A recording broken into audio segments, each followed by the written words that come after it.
Hello dear, आपका अगले topic percentage की पहली वीडियो के अंदर बहुत बहुत स्वागत है। अभी हम अरिथमेटिक स्टार्ट करने जा रहे हैं। तो कई स्टूडेंट्स ऐसे बार बार बोल रहे थे कि सर एडवांस तो आपने पढ़ाया है, उसके बाद से काफ़ी अच्छा हो गया है, लेकिन अरिथमेटिक के क्वेश्चंस जो हैं मॉक्स के अंदर तंग कर रहे हैं। तो जितना अच्छा अपना एडवांस हो गया है ना, उससे कहीं ज़्यादा अच्छा अपना अरिथमेटिक हो जाएगा इन सारी क्लासेस के बाद, क्योंकि मेरा जो टीचिंग स्टाइल है उसमें मैं चीज़ों को प्रैक्टिकल लाइफ से जोड़ने की कोशिश करता हूँ। तो एडवांस से कहीं ज़्यादा, ये नहीं है कि हमने एडवांस अच्छे से नहीं किया, बहुत अच्छे से किया है, आपको पता है। एडवांस से कहीं ज़्यादा अरिथमेटिक अपनी जो डे टू डे लाइफ है उससे ज़्यादा रिलेट हम कर पाएंगे। Profit and loss, percentage, ration, proportion, ये चीज़ें हम रेगुलरली किसी न किसी फॉर्म में यूज़ करते रहते हैं। ठीक है, तो अरिथमेटिक में भी बहुत मज़ा आ जाएगा।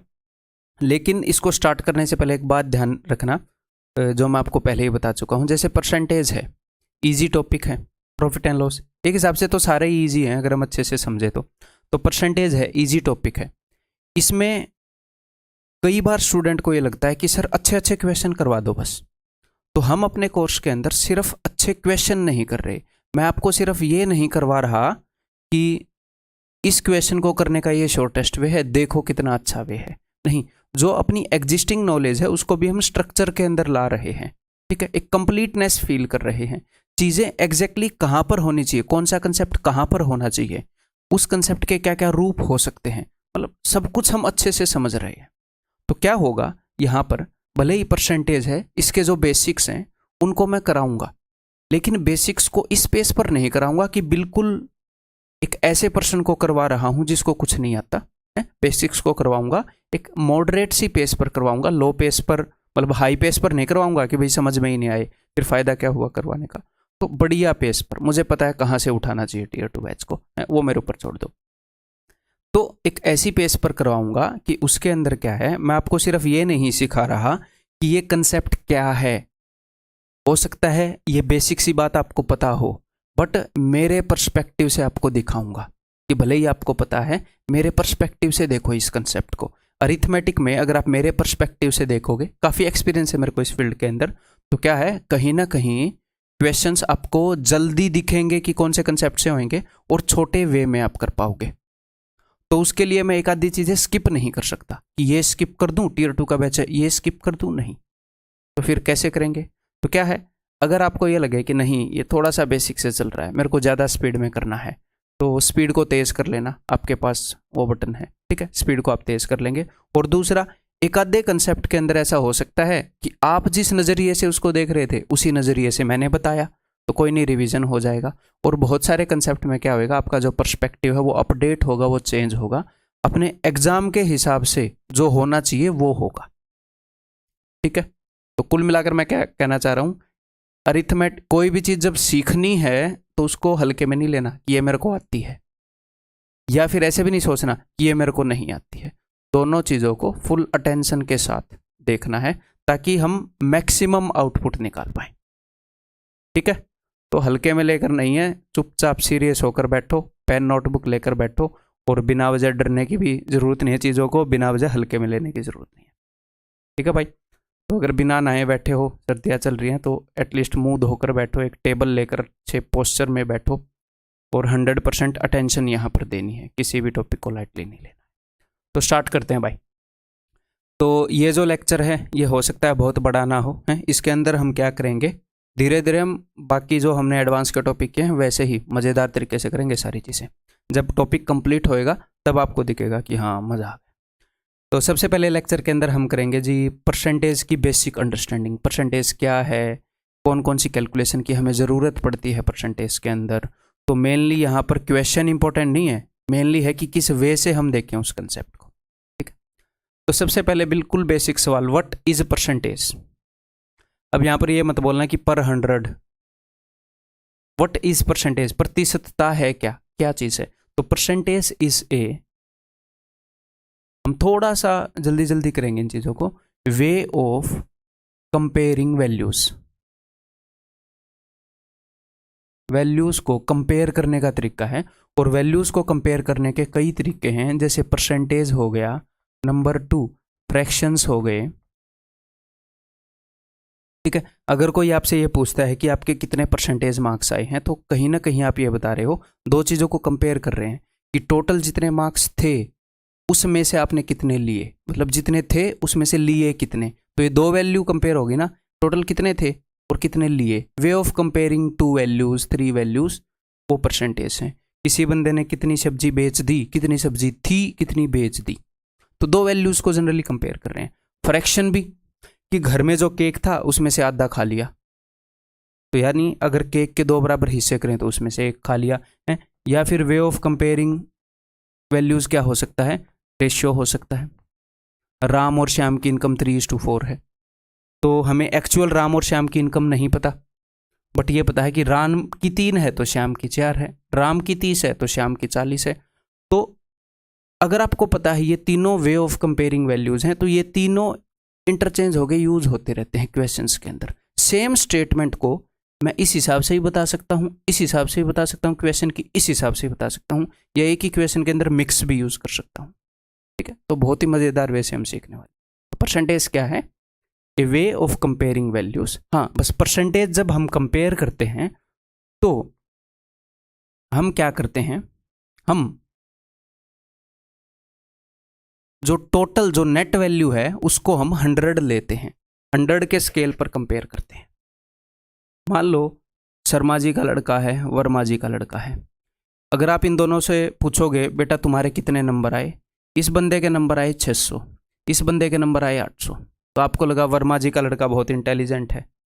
लेकिन इस भाई के नंबर आए हुए हैं 700 में से और इस भाई के नंबर आए हुए हैं 8000 में से। ठीक है, तो क्या है, हम हमेशा बंदों से ये नहीं पूछेंगे कि तुम्हारे कितने नंबर आए और कितने में से आए। हम क्या करेंगे, यार ऐसे तो गड़बड़ हो जाएगी, फिर आप कैलकुलेट करोगे 800 8000 का कितने परसेंटेज है। तो हमने एक वैल्यू डिफाइन कर ली 100 की, पूरी दुनिया के अंदर बेसिक अंडरस्टैंडिंग कि चीज़ों को 100 के स्केल पर मेजर किया करेंगे कि बेटा ठीक है तेरे टोटल क्या पता 800 थे, 850 थे, 100 में से कितने बने, 100 होते तो टोटल कितने बनते, तो 100 होते तो इस भाई साहब के कितने बनते, 8000 में से 800 बने, तो एक होते तो इतने बनते और 100 होते तो इतने बनते। तो 100 में से कितने बने, 100 में से बने इस भाई के 10%। तो 10% अगर टोटल नंबर 100 होते तो 10% बनते, और इसके कितने बने हैं, इसके 6/7 बने हैं। आगे हम ये करेंगे, और आपको ये पहले ही पता है कि अगर 7 है तो 14 का टेबल 85 पॉइंट समथिंग होएगा। ठीक है, तो डायरेक्टली हम क्या देख रहे हैं कि चीज़ों को 100 के स्केल पर मेजर कर रहे हैं, वो है परसेंट। ठीक है जी, ये बेसिक बिल्कुल क्लियर है, आपके दिमाग में होना चाहिए। अब कुछ important calculations, important basic calculations for percentage. कुछ ऐसी कैलकुलेशंस हैं जो हमें बार बार करनी पड़ती हैं, और जितनी भी तरह की करनी पड़ती हैं आपके सामने लेकर आया हूँ, उनको हम सीखेंगे, उनको हम रिवाइज करेंगे, और उनके ऊपर बहुत सारे क्वेश्चंस प्रैक्टिस करेंगे। इसके अंदर बहुत सारे स्पीड बिल्डिंग टेस्ट हैं, क्योंकि परसेंटेज क्या है, परसेंटेज बेस है आपके SI CI का, प्रॉफिट एंड लॉस का, और बहुत सारे टॉपिक्स के अंदर यूज हो सकता है। तो यहाँ पर काफ़ी सारे आपको मेंटल टेस्ट मिलेंगे, बेसिक बिल्डिंग टेस्ट मिलेंगे, स्पीड बिल्डिंग टेस्ट मिलेंगे इसके बाद। तो सबसे पहली जो हमें कैलकुलेशन आनी चाहिए वो क्या है, how to calculate X% of Y। इसका क्या मतलब है, इसका मतलब है how to calculate 30% of 420, 40% of 385, यानी कि किसी वैल्यू का कुछ परसेंटेज हमें कैलकुलेट करना आना चाहिए। बिकॉज हम Tier 2 का बैच कर रहे हैं, तो डायरेक्टली यहाँ पर मैं बताऊँगा। सबसे पहले ये आप कैसे निकाल सकते हो, ये आप निकाल सकते हो, अगर आपको X% ऑफ Y निकालना है तो X/100 गुणा Y। X% का क्या मतलब है, X का मतलब है 100 में से X, यानी कि इतने फ्रैक्शन चीज चाहिए। कभी कभी आप बोलोगे कि 50% निकालो, 100 में से 50 यानी कि आधी चीज चाहिए। तो ये तो बेसिक फॉर्मेट हो गया, ये हमें पता होना चाहिए कि 30% ऑफ 420 का क्या मतलब है कि 30 डिवाइडेड बाई 100 इंटू 420, ऐसे हम निकाल सकते हैं। ठीक है, नेक्स्ट अपने पास एक चीज़ है, क्या है, अगर हमें X% ऑफ Y निकालना पड़े तो हमें पता होना चाहिए परसेंटेज पिरामिड का। परसेंटेज पिरामिड का क्या मतलब है, इसका ये मतलब है कि किसी भी वैल्यू को देखते ही हमें उस वैल्यू का 100% पता लग जाता है कि कितना होता है। 100%, 100% का मतलब है कि 100 में से 100, हम परसेंटेज में चीज़ों को 100 के बेस पर कंपेयर कर रहे हैं ना। 100 में से कितना, 100 में से 100 यानी कि 100%, यानी कि पूरी वैल्यू। तो 420 का 100% कितना होएगा, 100%, खुद वैल्यू, पूरी वैल्यू में से पूरी वैल्यू।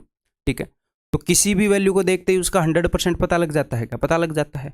पेन भी नहीं उठाना, कुछ भी नहीं करना, वो वैल्यू खुद। ऐसे ही किसी भी वैल्यू को देखकर उसका 10% पता लग जाता है। 100% का मतलब है वो वैल्यू खुद, सेम। 10% का मतलब है भैया 100 में से 10 यानी कि 1/10, उसका 10वां हिस्सा। तो 10वें हिस्से के लिए आप क्या करोगे, आप एक के बाद पॉइंट लगा दोगे। किसी भी चीज़ को अगर 10 से डिवाइड करना है, 420 का 10% क्या होएगा, या फिर 426 का 10% क्या होएगा, 42.6। ओके जी, किसी भी वैल्यू को देखते ही उसका 1% पता लग जाता है। ठीक है, 1% क्या है, 100 में से 1 यानी कि 1/100, उसका 100वां हिस्सा। यानी कि अगर उसमें हम राइट साइड से 2 के बाद पॉइंट लगाएंगे तो हमें 1% मिल जाएगा। तो ये कैसी वैल्यूज हैं, किसी भी वैल्यू को देखते ही पता लग जाती है, हमें अलग से कैलकुलेट नहीं करनी पड़ती। तो इनकी मदद लेंगे हम परसेंटेज कैलकुलेट कर। तो ऐसे ही 50% क्या होता है, अगर आपको 100% सीधा सीधा पता है यही वैल्यू, तो आपको 50% भी पता है, 100% का हाफ या फिर उस वैल्यू का हाफ। अगर आपको 10% पता है तो आप 5% भी निकाल सकते हो, 10% का हाफ। आप 20% भी निकाल सकते हो, 10% का डबल। आप 30% भी निकाल सकते हो, 10% का 3 गुना। अगर आपको 1% पता है तो आप 5% भी निकाल सकते हो, 1% का 5 गुना।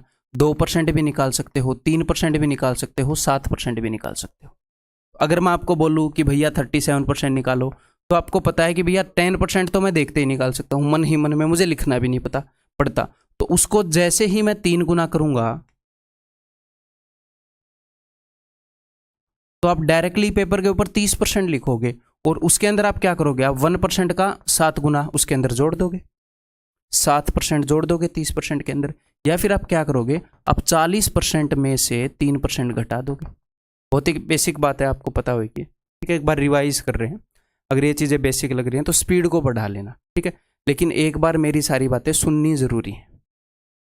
क्लियर है, स्पीड को कितना भी बढ़ा लो, जितने में आपको चीज़ें समझ में आ जाए। ठीक है, सारी बातें सुननी ज़रूरी है।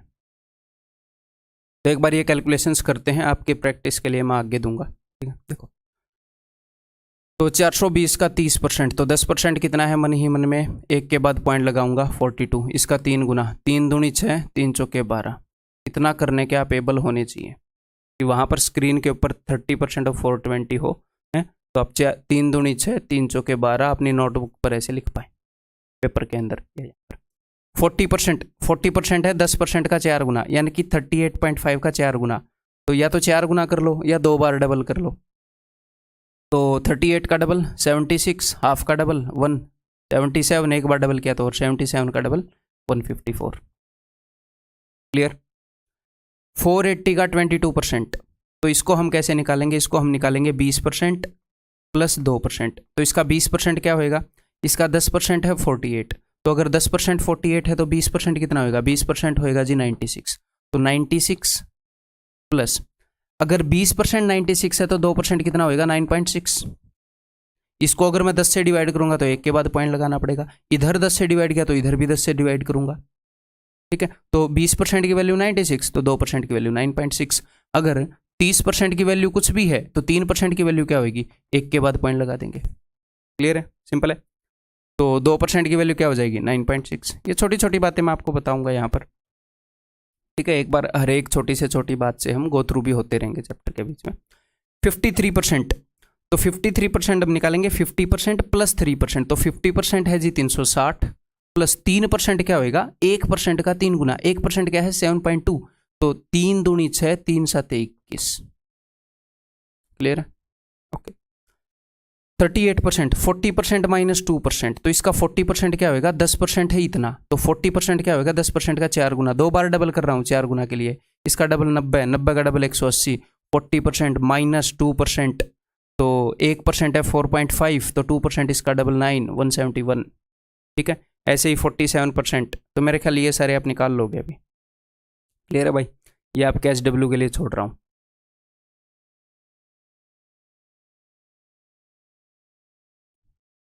नेक्स्ट है भाई साहब relation between fractions and percentage. Because ये जो परसेंटेज है ये भी वैल्यूज़ को कंपेयर करने का तरीका है, ये फ्रैक्शन है ये भी वैल्यूज़ को कंपेयर करने का एक तरीका है। तो इन दोनों के बीच का रिलेशन एग्जामिनर फिर इनके रिलेशन को, बिकॉज एक ही काम करते हैं दोनों, वैल्यूज़ को कंपेयर करते हैं, तो एग्जामिनर क्या करता है इनके बीच के रिलेशन के ऊपर बेस्ड क्वेश्चन देता है। ठीक है, वो हम देखते हैं।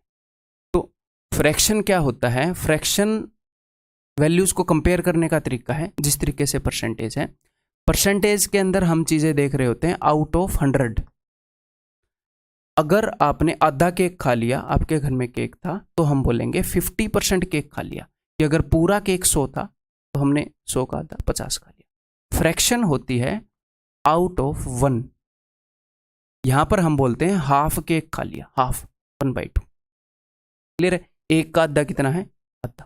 ठीक है, तो यहां पर जो बेस है जिसके बेस पर हम कैलकुलेट कर रहे हैं वो है 1, और परसेंटेज में जो है जिसके बेस पर हम कैलकुलेट कर रहे हैं कि इस वैल्यू का कितना, वो है 100। तो एक हिसाब से फ्रैक्शन से 100 गुना हो गई परसेंटेज, फ्रैक्शन से 100 गुना हो गई परसेंटेज।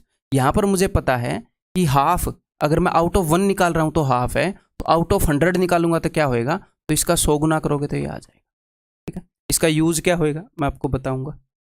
मान लो कोई आपसे ये पूछता है किसी वैल्यू का 50% निकालो, तो आप क्या कर सकते हो, सीधा हाफ। 25% निकालो तो क्या कर दोगे, सीधा 1/4। 25% 1/4 होता है, तो क्या है 25% निकालेंगे, 25% बटे 100 इंटू वो वाली वैल्यू, डिफिकल्ट हो गया, 1/4 डायरेक्टली आप निकाल लोगे। ऐसे ही कुछ परसेंटेज के फ्रैक्शन इक्विवेलेंट हमें पता होने चाहिए। ठीक है, अगर इतने परसेंटेज पूछा है तो मैं ये वाली फ्रैक्शन यूज कर सकता हूँ। ठीक है, तो यहाँ पर एक ये चांस है, हो सकता है कई बुक्स के अंदर, यूट्यूब वीडियोस के अंदर आपको ऐसी ऐसी फ्रैक्शन बता दी जाएं जिनके मतलब कि जो एग्ज़ाम के अंदर यूज़ नहीं होती, लेकिन फिर भी स्टूडेंट क्या है बेचारे डर के मारे मान ही लेते हैं। ऐसे ऐसे क्वेश्चन भी क्रिएट किए जा सकते हैं। मैं खुद ऐसा क्वेश्चन क्रिएट कर दूं, जो फ्रैक्शन यूज़ नहीं होती वो वाली फ्रैक्शन में यूज़ करवा दूं, तो आपको लगेगा यार क्वेश्चन में यूज़ हो रही है तो एग्ज़ाम में आता ही होगा। तो मैं आपको यहाँ पर बताऊँगा सिर्फ और सिर्फ रिलेवेंट, जो अपने लिए यूज़फुल हैं, सिर्फ और सिर्फ वो वाली बताऊँगा। ठीक है, सिर्फ और सिर्फ वो वाली करके 100% क्वेश्चन को हम कर सकते हैं। चलिए जी, तो सबसे पहले इतना तो आपको पता ही है कि 1 मीन्स 100%, किसी वैल्यू का एक गुना यानी कि वो वैल्यू 100%। ओके जी, देन नेक्स्ट 1/2। अगर मैं बोलूँ कोई बंदा हाफ केक खा गया और परसेंटेज में उसे देखना है तो दैट इज इक्वल टू 50%। तो कई बार बच्चे ये सोच जाते हैं कि हाफ इज इक्वल टू 50%, नहीं, फ्रैक्शन में अगर हमने हाफ लिखा है तो परसेंटेज में हम 50% लिखेंगे, अदरवाइज हाफ का मतलब तो 0.5 है। तो इसका क्या मतलब है कि half into 100 is equal to 50%। ठीक है, अगर आपको 50% किसी वैल्यू का निकालना है तो आप हाफ यूज कर सकते हो। ठीक है, परसेंटेज में 50% है तो उसका फ्रैक्शन इक्विवेलेंट जो हम इतनी परसेंटेज निकालने के लिए यूज कर सकते हैं दैट इज हाफ। ठीक है, तो अगर हमारे पास दो चीजें हैं, एक चीज है उसको हमने दो बराबर हिस्सों में बांट दिया, तो दिस इज 50%, दिस इज 50%, तो ये कितना है, ये आधा है, ये आधा है। ओके, देन नेक्स्ट 1/3 कैसे निकलेगा सर, 33.33, इसको 100 से गुणा कर दो। 2/3 मैं बहुत ज़्यादा डिटेल में नहीं जाऊंगा, जैसे बेसिक कोर्स में करता हूँ। ठीक है, और इतनी डिटेल तो टच करूंगा जितनी रिक्वायर्ड है। इसका डबल कर दो या फिर इसको 100 से गुणा कर दो, 66.66%। ठीक है, 3/3 100%, क्लियर है, 1/3 क्लियर हो गया। देन 1/4 100 से गुणा कर दो, 25%, बहुत ही आम, आपको पता होगा। 2/4 1/2 50%, 3/4 मैं सिर्फ वो वाली बताऊंगा, जैसे यहाँ पर 2/4 है, 2/4 का 1/2 बनता है कटने के बाद, तो ये हम कर चुके हैं। तो जो कटती हैं वो भी मैं नहीं बताऊंगा आगे से। ठीक है, जो जरूरी हैं जो आपको नोटबुक में लिखनी चाहिए वो बताऊंगा। 1/4 अगर 25% है, यानी कि 4 में से 1 का मतलब 25% है, तो 4 में से 3 का मतलब 25 का 3 गुना 75%। क्लियर है, ओके। देन नेक्स्ट 1/5 100 से गुणा कर लो 20%। 2/5 इसका डबल है 40%। 3/5 इसका 3 गुना है 60%। 4/5 80%। ओके, 1/6। अब 1/6 क्या है देखते हैं। यानी कि किसी चीज़ को 6 बराबर टुकड़ों में बांट दो, उसमें से एक टुकड़ा, ठीक है, इंटू 100 कर लो, इजीली आ जाएगा। या फिर आप क्या कर सकते हो, इस चीज़ को मैंने 6 बराबर टुकड़ों में बांटा है, ठीक है, तो ये कितना हो गया, ये 50%, ये 50%। क्लियर है? 2 बराबर हिस्सों में बांट रही है ना ये लाइन, तो आधा आधा 50%, 50%, तो 50% का 1/3 देख लो। 50% के 3 बराबर टुकड़े करूंगा तो 1/6 आ जाएगा एक हिसाब से। 100% के 6 टुकड़े कर लो या 50% के 3 टुकड़े कर लो, ठीक है। जस्ट हम अपनी अंडरस्टैंडिंग बिल्ड कर रहे हैं, अदरवाइज हम इनको डायरेक्टली याद रखेंगे। ये नहीं है कि वहां पर 50/3 कर रहे हैं, ऐसे काम नहीं चलेगा। तो 1/6 इक्वल टू 16.66%, या फिर 16 2/3%। ये जो भी आपको निकालनी है, एक बार नोट्स में लिखने से पहले आप लोग इनको ऐसे करेंगे, आप इनको 16 से मल्टीप्लाई करके इनको कन्वर्ट करके देखेंगे, सॉरी 100 से मल्टीप्लाई करके इनको कन्वर्ट करके देखोगे और फिर फाइनली अपने नोट्स के अंदर लिखोगे और आप लोग दोनों फॉर्म्स लिखोगे, ठीक है। 2/6 कटेगा, 3/6 कटेगा, 4/6 कटेगा।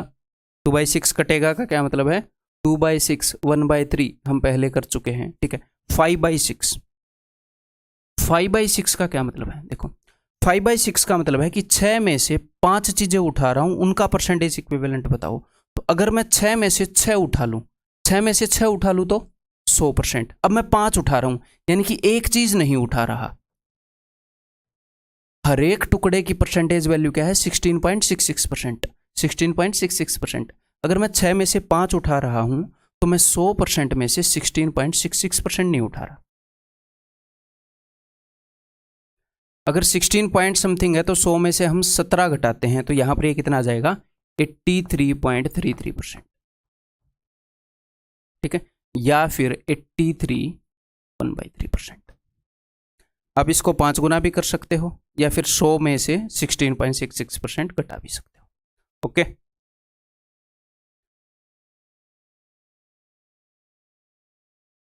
देन नेक्स्ट 1/6 के बाद 1/7, 1/7 में और 1/14 में एक सिंपल सा रूल चलता है भाई। हालांकि 1/14 जो है वो यूज नहीं होता, बट एक ही चीज से याद हो जाते हैं। अगर नीचे 7 है तो ऊपर 14 का मल्टीपल आएगा, और कौन सा मल्टीपल आएगा, यहाँ पर 1 लिखा है तो 14 एकम 14 और आगे इसका डबल लिखना है। अगर 2/7 है तो नीचे 7 है तो 14 का मल्टीपल आएगा, 14 दूनी 28 और आगे इसका डबल आएगा, ठीक है।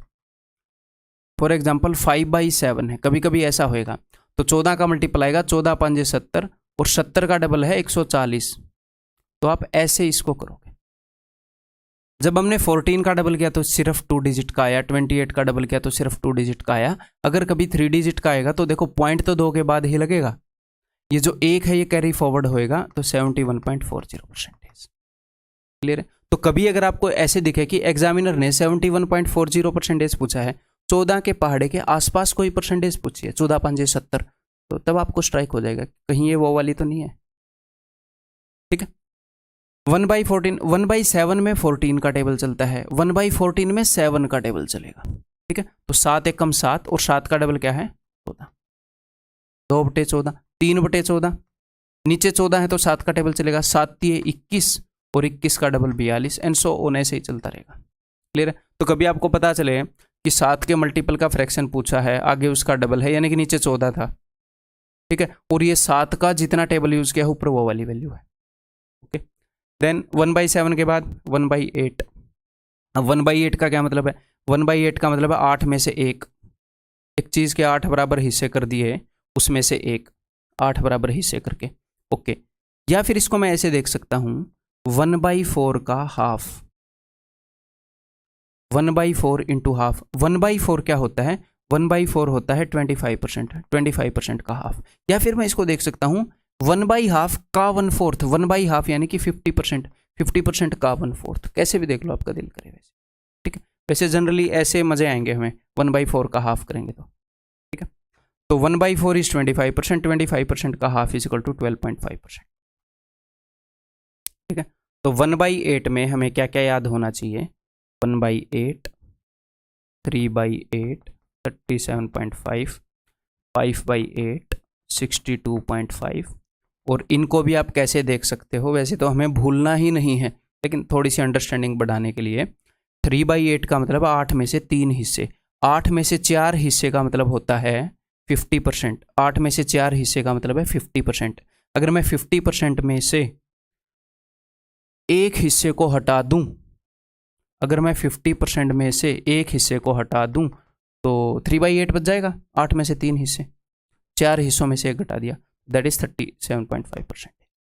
ठीक है। 5/8 50% में एक हिस्सा जोड़ दिया, 8 में से 5, तो 4 जो है दैट इज 50%। 8 में से 4 इज 50%, तो 50% के अंदर एक हिस्सा जोड़ दिया, 50 + 12.5 62.5। ठीक है। नेक्स्ट हमें पता होना चाहिए 7/8। क्लियर है, ये हो जाएगा 87.5। कई बार बच्चों को इन दोनों के अंदर कंफ्यूजन होती है भाई, 5/6 और 7/8। यहाँ पर 83.5 सोच लेते हैं। देखो नीचे 6 है, नीचे 6 का क्या मतलब है, नीचे 3 है, 6 के अंदर 2 और 3 होते हैं। और जब भी नीचे 3 आएगा तो चीज़ें ऐसे होती हैं, 0.33 0.66, जब भी नीचे 3 आएगा तो चीज़ें ऐसे होती हैं। ठीक है। तो यहाँ पर नीचे 6 है तो 0.33 वाला है, और 0.33 वाले से पहले 3 ही है। इसको ऐसे भी मत लिखना, कई बच्चे कंफ्यूज हो जाते हैं, 87.33 नहीं, 33 वालों से पहले 3 ही है, 83.33। ठीक है। और 7/8 में 7 है, 7 है ना, तो 87.5। ठीक है, बाकी आपको रटे हुए होने चाहिए। नेक्स्ट नई स्क्रीन ले लेते हैं भाई।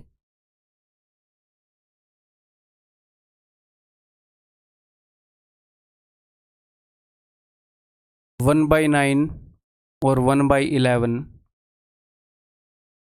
1/9 में चलेगा 11 का पहाड़ा, 1/11 में चलेगा 9 का पहाड़ा। तो 11 का पहाड़ा चलेगा, तो 11 एकम 11.11। 2/9 11 दूनी 11 का दूसरा पहाड़ा 22.22। 3/9 33.33। 4/9 44.44 एंड सो ऑन। क्लियर है। हाँ, बस यहाँ पर ऐसे मत कर देना कि 9/9 = 99.99। हालांकि ऐसे भी कर सकते हो, क्योंकि 99.9999 ऐसे रिपीट हो रहा है, एक्चुअली में ये 1 होएगा 100%। ठीक है। 1/11 तो यहाँ पर 9 का पहाड़ा चलेगा, तो 9 के पहाड़े में कई बच्चे ये गलती कर देते हैं, नहीं, इसको हमने लिखना है मेरे भाई 09.09। दो प्लेसेस तक हम लिख रहे हैं, तो 9.09। ठीक है। 2/11 9 दूनी 18.18, 9 का पहाड़ा नीचे 11 है, तो 3/11 9 का पहाड़ा 27.27%। क्लियर है। आगे आप खुद लिखोगे अपने नोट्स के अंदर, 8/9 तक इसको, 10/11 तक इसको। ठीक है। Next we have 1/12। 1/12 का क्या मतलब है, इसको निकालने को आप ऐसे भी निकाल सकते हो, 100 × 1/12 इजीली हम कर सकते हैं। अदरवाइज हम ऐसे भी देख सकते हैं कि 1/6 का हाफ है, और 1/6 क्या है, 1/6 है 16.66%, उसका हाफ बोले तो 8.33%। ठीक है। इसके बाद 1/12 के बाद आगे डायरेक्टली आएगा जो हमें मतलब जो यूज हो सकता है, जो कटेगा नहीं, जैसे 2/12 कटेगा, 3/12 कटेगा, 4/12 कटेगा, तो दैट इज 5/12। तो आप चाहो तो इसको रट के भी रख सकते हो, अदरवाइज इसको रट के रखने की ज़रूरत नहीं है। 5/12 को, 7/12 को, 11/12 को, इनको अपने नोट्स के अंदर लिख लो, जस्ट इनके ऊपर एक आधी नज़र मार लेना, उसी से याद आ जाएंगे। ठीक है। 5/12 है, इसको कैसे देखना है, 5/12 का मतलब है 6/12 - 1/12। 6/12 में क्यों लिखा मैंने, क्योंकि 50% है, कि 50% में से एक टुकड़े की वैल्यू घटाई है 1/12, और 1/12 होता है 8.33, तो 50 में से 8.33 जाएगा तो क्या होएगा 41.66। जस्ट नोट्स में लिख के रख लो, इसको वो यूज कर सकता है, कर लेता है। ठीक है। देन 7/12 ये क्या है, ये 50% में एक टुकड़ा जोड़ दिया। तो अगर आपको 1/12 अच्छे से याद है ना 8.33, तो यहाँ पर भी स्ट्राइक होने के चांसेस होंगे, 8.33 घटा रखा है, अदरवाइज नोट्स में लिख के रखो, बार बार नजर मारो। ठीक है। यहाँ पर डेफिनेटली स्ट्राइक हो जाएगा, 50% प्लस 8.33 तो 58.33। ठीक है। 11/12 क्या हो जाएगा, 100% में से एक टुकड़ा घटा दिया, तो 100 - 30 वही 91.66। तो ये देखो 41.66, 91.66, यहाँ से पता चलेगा 8.33 घटा रखा है। क्लियर है। इसके अलावा 1/13, अब 13 प्राइम नंबर है तो 1/13, 2/13, 3/13, 12/13 तक चलेगा। एग्जामिनर नहीं यूज़ करता भाई, इसको नहीं यूज़ करता। 1/15 यूज़ कर सकता है बट रटने की ज़रूरत नहीं है। इतना तो दिमाग साथ लेकर जाओगे या घर पे ही छोड़ जाते हो हैं कि भैया 100 से गुणा कर लें, 100 को डिवाइड कर लें, 15 छिके 90, 10 बच गया, 10/15, 2/3, 62/3%। ठीक है। तो आपने एटलीस्ट इतना तो बिल्कुल नहीं करना कि प्राइम नंबर वाले याद कर रहे हो या इनको लिख रहे हो, इनकी बिल्कुल भी रिक्वायरमेंट नहीं है। अगर किसी भी क्वेश्चन के अंदर ये आपको दिख रहा है, मैं शर्त लगाकर कह सकता हूँ वो एग्जाम में आया क्वेश्चन ही है, किसी टीचर द्वारा बनाया। तो इतनी ज़रूरत है नहीं। हाँ, अगर ये कंपोजिट नंबर 1/15 का याद भी करो तो इससे ज़्यादा लॉजिकल है वो। ठीक है, अदरवाइज हमें याद करने की जरूरत। क्लियर है। क्यों? क्योंकि सर अगर एग्जाम में 62/3% पूछ लिया तो मेरे भाई अगर याद आए तो ठीक है, अदरवाइज क्या है देखो, 3 छिके 18 और 2 20/3। ये क्या है सर? परसेंटेज में। मैंने क्या बताया? परसेंटेज तो 100 गुना होती है फ्रैक्शन की, तो हमें तो फ्रैक्शन में निकालना है, तो 100 से डिवाइड कर दो। तो 100 से डिवाइड कर दो, इसकी फ्रैक्शन आ जाएगी 20 एक कम 20, 20 5 100, 1/15। That's it. इतना काम हम कर सकते हैं, 2-3 सेकंड के अंदर ये हो जाएगा, कभी रिक्वायर्ड हो तो। ठीक है। तो जितने मैंने आपको बताए हैं इससे ज़्यादा याद करने की ज़रूरत नहीं है। इनको इनके अंदर एक्सपर्ट हो जाओ, इनके ऊपर नज़र मारते रहो रेगुलरली। ठीक है।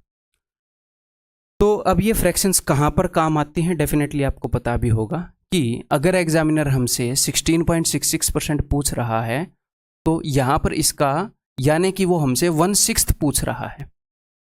16.66% या फिर किसी चीज़ का 1/6 एक ही बात है। तो कई बार वो हमसे ऐसी परसेंटेज पूछता है जिसका फ्रैक्शन इक्विवेलेंट हमें पता होता है, वो इनकी रिलेशन को चेक करना चाह रहा है क्वेश्चन में ये देकर। ठीक है। और कई बच्चों को ये डाउट होता है कि ऐसे पूछ लिया 16.23, नहीं, अगर ऐसे पूछ लिया, अगर उसने पूछ भी लिया तो हमें ऐसे निकालना ही पड़ेगा। अगर उसे फ्रैक्शन और परसेंटेज की रिलेशन चेक करनी है तो वो यही पूछेगा, निश्चिंत हो जाओ।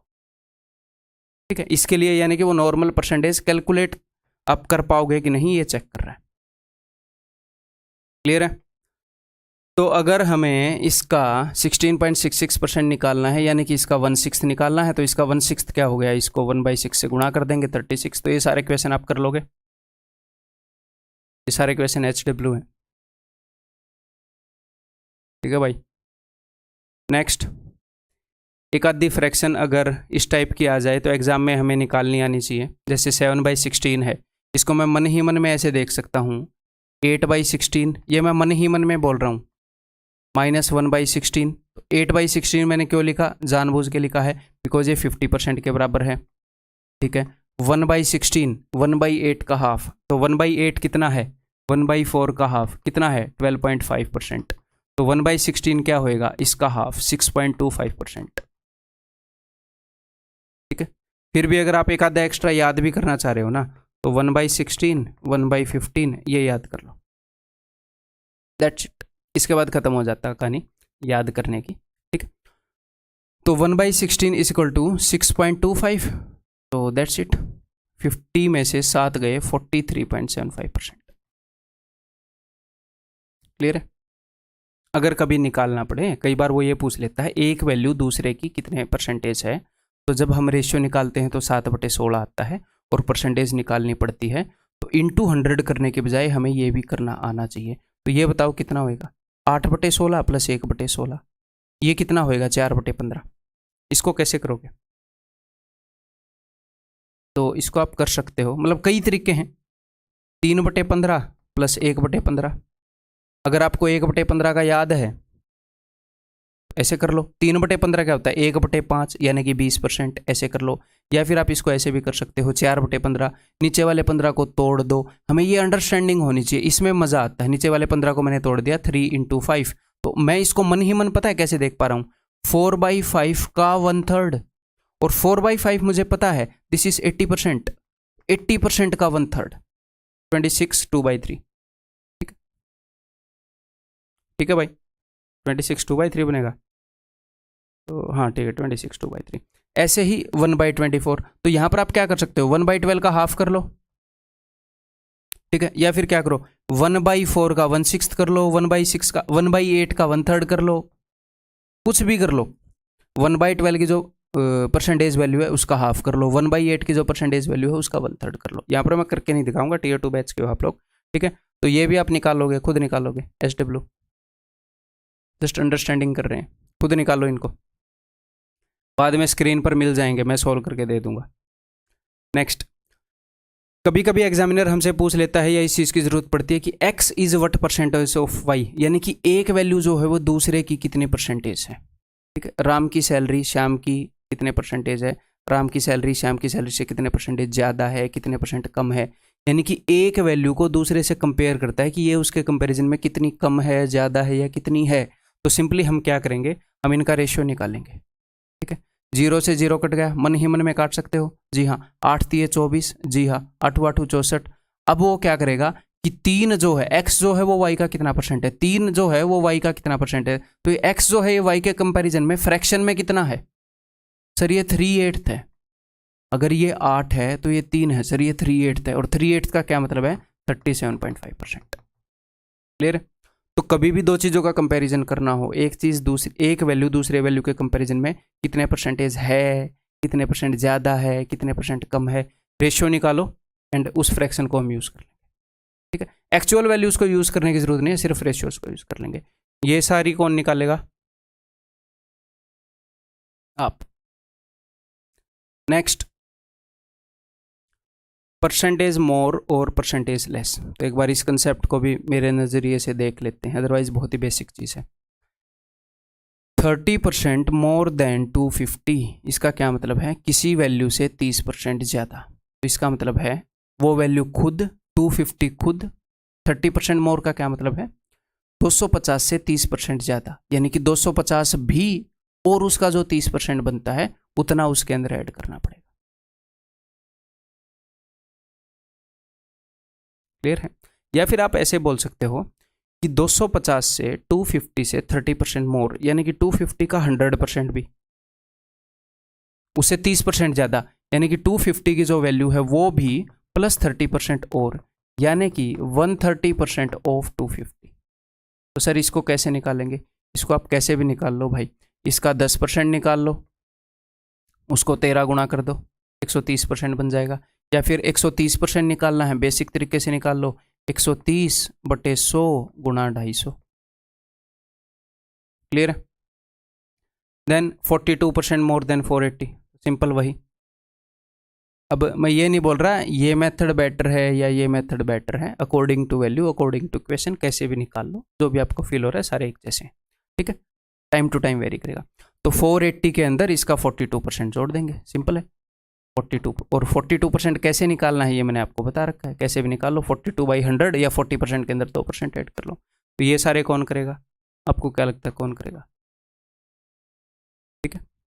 37.5% मोर देन 960, तो 960 प्लस इसका 37.5%, यानी कि इसका 3/8, तो इसका 3/8 इसके अंदर जोड़ देना, ठीक है। क्लियर है।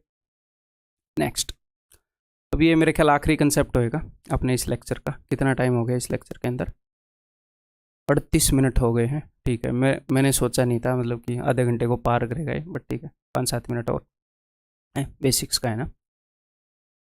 परसेंटेज मोर और परसेंटेज लेस, ये हमें देखना आना चाहिए, या फिर इसका मल्टीप्लाइंग फैक्टर हमें पता होना चाहिए। मल्टीप्लाइंग फैक्टर क्या है बताता हूँ। देखो, मान लो अगर मैं आपको ये बोलूँ, आप कहीं पर काम करते हो कि आपकी सैलरी जो है वो 100% इंक्रीज़ कर दी गई है। 100% इंक्रीज़ करने का क्या मतलब है, जितनी भी थी उतनी ही बढ़ा दी गई है। तो आप बोलोगे सर डबल कर दी गई है। मैं ये बोल दूं कि आपकी सैलरी जो है वो 100% इंक्रीज़ कर दी गई है, या डबल कर दी गई है, या 2 गुना कर दी गई है। तो यहाँ पर क्या है, यहाँ पर है परसेंटेज में चेंज, और यहाँ पर है कि कितने गुना हुई, कितने गुना हुई। तो हमें ये पता होना चाहिए कि परसेंटेज में अगर 100% इंक्रीमेंट है, परसेंटेज का जो चेंज है वो ये है कि 100% बढ़ा देना वैल्यू को, तो 100% बढ़ाने से वैल्यू कितने गुना होती है, या फिर अगर वैल्यू इतने गुना होती है तो कितने परसेंट बढ़ा दी गई, ठीक है। टेंशन नहीं लेनी, बिल्कुल सिंपल सी बात है। तो अगर मैं ये बोलूँ कि किसी वैल्यू को 10% बढ़ा दिया गया, आपने बताना है भैया वो कितने गुना हो गई, कितने गुना हो गई है। 10% बढ़ाने पर कोई भी वैल्यू कितने टाइम्स हो जाती है, कितने गुना हो जाती है। तो अगर मैं आपसे पूछूं 6 जो है वो 3 का कितने गुना है, एक वैल्यू 3 से 6 हो गई तो कितने गुना हो गई, तो आप बोलोगे सर डबल हो गई। तो ये हमें कैसे पता चला, वो वैल्यू पहले थी 3, इनिशियली स्टार्टिंग में 3 थी एंड फाइनली वो 6 हो गई। तो हमें पता चलता है फाइनल अपॉन इनिशियल करके कि भैया 3 से 6 हो गई यानी कि 2 गुना हो गई। तो अगर कोई वैल्यू 10% बढ़ जाती है तो इसका मतलब वो 100 से 110 हो गई, तो कितने गुना हो गई, कर लो 11/10 गुना हो गई। या फिर अगर मैं डेसिमल में बताऊंगा तो 1.1 गुना हो गई, एक ही बात है, 1.1 टाइम्स हो गई। तो भाई साहब यहाँ पर मैं ऐसे करके कई चीज़ें बताऊंगा। अगर आपको ये पता चले कि कोई चीज़ 11/10 गुना हो गई तो आपको पता लग जाना चाहिए कि अच्छा पहले 10 थी अब 11 हो गई, तो डायरेक्टली आपके दिमाग में आना चाहिए कि 10% बढ़ गई। ठीक है, ये जो भी मैं यहाँ पर बताऊंगा वो आपको याद होने चाहिए एक हिसाब से, बार बार इनको आपने रिवाइज करना है। ठीक है, हालांकि देखने को हम देख सकते हैं कि चीज़ अगर 10 से 11 हुई तो 1 बढ़ गई 10 पर, 1/10 इक्वल टू 10%। लेकिन ये छोटी मोटी चीज़ें याद होनी चाहिए कि 10% बढ़ गई यानी कि 11/10 गुना हो गई, 11/10 गुना कोई वैल्यू हो गई यानी कि 10% बढ़ गई। क्वेश्चन करेंगे तो आपको पता लग जाएगा मैं क्या बोल रहा हूँ। अगर कोई वैल्यू 20% बढ़ गई तो कितने गुना हो गई, तो ये हो गई 120/100। पहले 100 थी उससे 120 होगी यानी कि 1.2 टाइम्स, या फिर 6/5 गुना। ठीक है, 30% बढ़ गई 1.3 टाइम्स, या फिर 130/100 13/10। फिर 40% बढ़ गई। अब मेरे को ये बार बार करके तो दिखाने की जरूरत नहीं है ना, 40 के लिए अलग से, 50 के लिए अलग से। 25% कोई वैल्यू बढ़ गई तो इसका क्या मतलब है, इसका मतलब है 125/100 यानी कि या तो 1.25 टाइम्स या फिर 5/4 टाइम्स। क्लियर है। अगर 100% बढ़ गई तो 100 से 200 हो गई, इनिशियली 100% थी बाद में 200% हो गई यानी कि 2 गुना हो गई। 300% बढ़ गई, ये रटनी नहीं है, ये नहीं है कि मैं रट के बैठा हूँ, ये पता है 300% हो गई, 100 से 400 हो गई, 4 गुना हो गई। ठीक है, 2000% बढ़ गई तो 100 से, अब 100 के अंदर जोड़ना है 2000। ठीक है, 100 से कितनी हो गई, 100 के अंदर 2000 जोड़ोगे तो 100 प्लस 2000 2100, 100 से 2100 हो गई, 21 टाइम्स हो गई। क्लियर है। सेम चीज़ लागू होएगी, ये मैंने परसेंटेज इंक्रीज नहीं लिखा, ये मैंने लिखा है परसेंटेज चेंज, तो सेम चीज़ लागू होएगी डिक्रीज पर।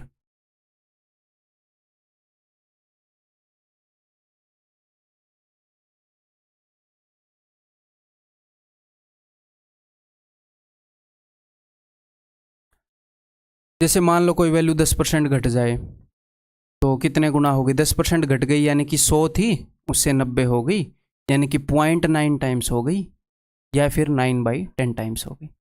अगर कोई वैल्यू 20% घट जाए यानी कि 100 थी 100 से 80 हो गई यानी कि 0.8 टाइम्स हो गई। इसको हम मल्टीप्लाइंग फैक्टर भी बोल सकते हैं कि किसी वैल्यू को अगर 20% घटाना है, 20% घटाने पर या 20% घटने पर वैल्यू 0.8 टाइम्स हो जाती है। तो अगर आपने किसी वैल्यू को 20% घटाना है तो 0.8 से गुना कर दो, 20% घटने पर 0.8 गुना होती है। अगर हमने 20% घटाना है तो उसका मल्टीप्लाइंग फैक्टर क्या है, 0.8 से गुना कर दो 20% घट जाएगी।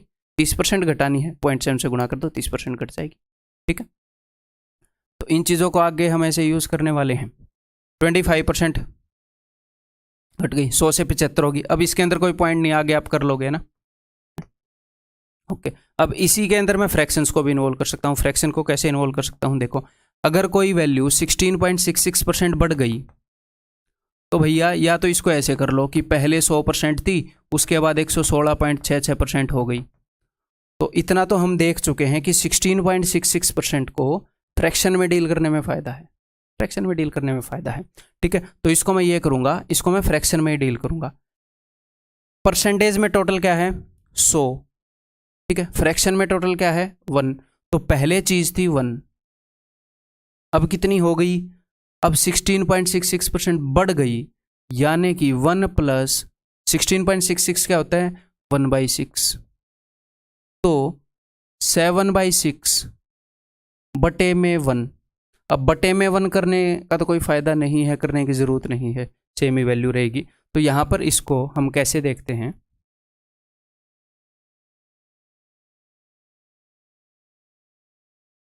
कि 16.66% का मतलब है 1/6, यानी कि चीज़ 6 पर 1 बढ़ गई।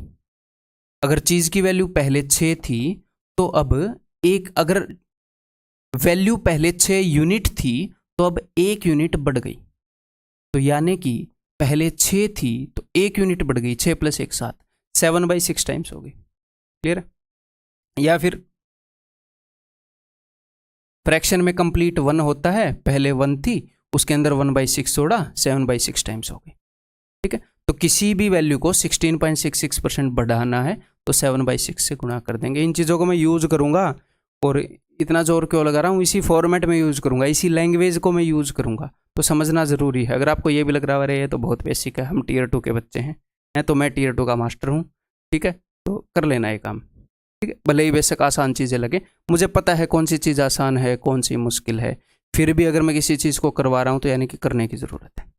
ठीक है, और अगर मैं कोई भी चीज़ छोड़ दूंगा तो मेरे गले को तो आराम ही मिलेगा। अगर मैं आपका सिलेबस थोड़ा सा कम करवा दूं, आपको नहीं पता चलेगा, टेंशन मत लो कि कम करवा दिया, मैं इस तरीके से कम करवा सकता हूँ, बट फाइनली हम रिजल्ट के लिए काम कर रहे हैं, रिजल्ट हमें लेकर आना है, तो कम तो मैं नहीं करवाऊंगा, वो टेंशन मत लो। ठीक है, तो मैं जितना भी करवा रहा हूँ, प्लीज़ रिक्वेस्ट है उसे अंडर एस्टिमेट मत करना, किसी भी चीज़ को स्किप मत करना, उसको करते रहना भाई, बस किसी न किसी वे में फ़ायदा होएगा उन चीज़ों का। ठीक है, 16.66% बढ़ा दी। अब सारे फ्रैक्शन वाले आप यूज़ कर सकते हो, किसी वैल्यू को 37.5% इंक्रीज कर देना, यानी कि 1 + 3/8, या फिर आपके दिमाग में क्या है कि भैया अगर 8 यूनिट वैल्यू थी पहली तो 3 यूनिट बढ़ा दी, यानी कि पहले 8 थी, 8 और 3 11, या फिर 1 + 3/8, ये दोनों आपको पता होने चाहिए। ऐसे ही कोई वैल्यू 12.5% घटा दी, अब आप क्या करोगे, मैं ये सारी तो लिख कर दिखाऊंगा नहीं, आप अपनी नोटबुक के ऊपर जितने भी मैंने आपको परसेंटेज बताए हैं 12.5, 87.5, 83.33 हैं, उनके ऊपर एक बार ये लगा लगा के देखेंगे, थोड़ी सी प्रैक्टिस हो जाएगी। 12.5% घटा दिया गया किसी वैल्यू को, यानी कि अगर पहले वैल्यू 8 यूनिट थी तो 1 यूनिट घटा दिया, तो पहले 8 थी 1 यूनिट घटा दिया तो 8 में से 1 गया 7, यानी कि वैल्यू 7/8 गुना हो गई। पहले 8 थी अब 7 हो गई, पहले 8 थी अब 7 गुना हो गई, अब 7 हो गई। तो वैल्यू कितने गुना होती है कैसे पता चलता है, फाइनल अपॉन इनिशियल, पहले 8 थी अब 7 हो गई, फाइनल अपॉन इनिशियल, या फिर 1 - 1/8। मैं जो भी चीज़ें बोल रहा हूँ सोच समझ के बोल रहा हूँ, उनको उसी वे में बोल रहा हूँ जिस तरीके से हमें समझनी चाहिए, जिस तरीके से हमें वो चीज़ देखनी चाहिए। ठीक है, तो सारी चीज़ों को समझते हुए चलना। ओके, तो मल्टीप्लाइंग फैक्टर मैंने आपको यहाँ पर बता दिया है, अगर हमें इतने परसेंटेज चेंज करना है तो इतने गुणा कर दो, काम हो जाएगा। वैल्यू को 30% बढ़ाना है, 1.3 टाइम्स कर दो, या फिर वैल्यू 1.3 टाइम्स हो गई यानी कि 30% बढ़ गई। ठीक है, इसका यह मतलब है। तो अब आपने क्या करना है, अब आपने ये सारे कैलकुलेट करने हैं। ठीक है, जो बोर्ड की एनोटेशन मिलेगी उसके ऊपर ये सारे आपको लिखे हुए मिलेंगे इनके आंसर। ठीक है, आपको ये सारे कैलकुलेट करने हैं, और इसके बाद 5 स्पीड बिल्डिंग टेस्ट होंगे। अब स्पीड बिल्डिंग टेस्ट का क्या मतलब है, स्पीड में करने के टेस्ट नहीं है, वो आपकी स्पीड को बिल्ड करेंगे, अननेसेसरी प्रेशर नहीं लेना है। मैं ये नहीं बोल रहा स्पीड में करने के टेस्ट, स्पीड बिल्डिंग टेस्ट, उनको करो ध्यान से, सोच समझ कर कॉन्शियसली करो, जल्दबाजी नहीं होनी चाहिए, उत्तर ठीक चाहिए। ठीक है, अपने आप आपकी स्पीड बिल्ड हो जाएगी। तो इनके लिए आपको क्या मिलेगा, स्पीड बिल्डिंग टेस्ट जो हैं ये आपको मिलेंगे ऐसे, स्पीड बिल्डिंग टेस्ट 1। ठीक है, तो ये आपको मिलेंगे मेरे भाई कहाँ पर, इस पीपीटी के अंदर मिलेंगे, जो आपको बोर्ड की पीडीएफ मिलती है। यहाँ पर इनका जो टेक्स्ट सॉल्यूशन है वो नहीं मिलेगा, है आपको टेक्स्ट सॉल्यूशन दिखेगा नहीं, आपको सिर्फ ये दिखेगा सर सॉल्यूशन कहाँ पर मिलेंगे, वीडियो सॉल्यूशन मिलेंगे। ठीक है, तो ऐसे 5 स्पीड बिल्डिंग टेस्ट मिलेंगे, एक कंसेप्ट बिल्डिंग टेस्ट मिलेगा। कंसेप्ट बिल्डिंग टेस्ट क्या है, एक्चुअल स्टेटमेंट वाले क्वेश्चंस होंगे जिस तरीके के एग्जाम में आते हैं, लेकिन आपके कंसेप्ट को थोड़ा सा और स्ट्रेंथन करेंगे वो। ठीक है, उनका भी टेक्स्ट सॉल्यूशन नहीं मिलेगा, क्वेश्चन इजी आप खुद ही कर लेंगे। किसी में फंस गए तो भैया वीडियो सॉल्यूशन ही देख लो, फिर उसमें भी फंस गए तो वीडियो ही देखना पड़ेगा। ठीक है, तो इसका भी वीडियो सॉल्यूशन मिलेगा। तो ये आपका आज का काम है, आज ये सारा काम कर देना है इस लेक्चर के बाद, ठीक है। तो दैट्स ऑल, ये परसेंटेज का अपना पहला लेक्चर है। तो अब अगले लेक्चर के अंदर मिलते हैं, ठीक है। ये काम करके मिलना, ठीक है। ओके भाई, बाय।